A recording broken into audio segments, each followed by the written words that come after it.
എടി, ഞാൻ കഴിഞ്ഞ ദിവസം ഒരു വക്കീലിനെ വിളിച്ച് ചോദിച്ചിരുന്നു. അയാള് പറഞ്ഞു ഒരു കുഴപ്പമില്ലെന്ന്. എന്നാലും മുത്തശ്ശി ഇവിടെ വരുന്നത് കണ്ടാ എല്ലാവർക്കും സംശയം ഉണ്ടാവും. പ്രത്യേകിച്ച് ആ വരുണും സൂര്യക്കും. ആ പിന്നെ ഞാൻ നിന്റെ ഫോണും കൊണ്ട് വന്നതാ. അതില്ലെങ്കിൽ പ്രശ്നമാ.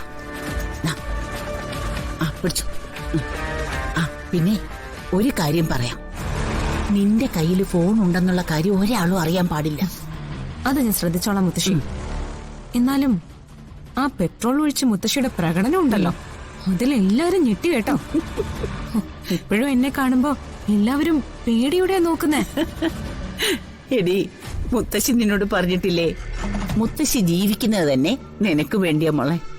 നിനക്ക് വേണ്ടി അന്ന് കത്തി തീരേണ്ടി വന്നാലും കത്തി തീർന്നേനെ.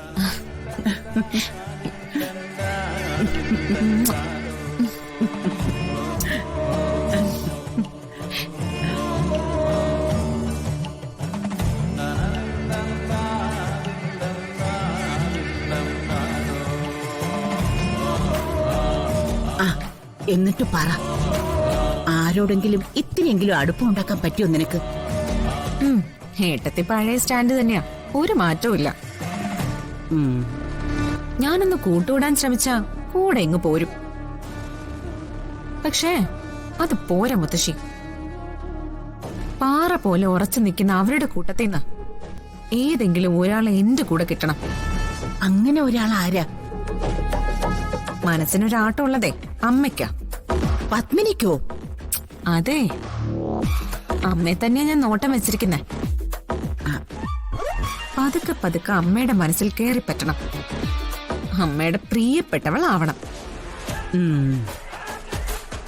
കണിമംഗലത്ത് നിന്ന് മറ്റുള്ളവരെന്നെ പുറത്താക്കാൻ ശ്രമിച്ചാലും അമ്മ അതിനെ എതിർക്കണം. അതാ മുത്തശ്ശി പറഞ്ഞത്, കാര്യങ്ങൾ ഇനിയെല്ലാം നിന്റെ മിടുക്കുപോലായിരിക്കുമെന്ന്. വിട്ട് കളയല്ലേടി മോളെ. ഇത്രയും കാലം നമ്മൾ അനുഭവിച്ചതിനുള്ള പ്രതികാരം ഇതിനകത്ത് നിന്നുകൊണ്ട് തന്നെ നീ കണിമംഗലത്തുകാരോട് ചെയ്യണം. എന്റെ മുത്തശ്ശി, കുറച്ചു കാലം ഭ്രാന്തിയായില്ലേ? അതിന്റെ പേരിൽ മരുന്ന് കഴിക്കേണ്ടി വന്നില്ലേ? ആക്ഷേപങ്ങൾ കേൾക്കേണ്ടി വന്നില്ലേ?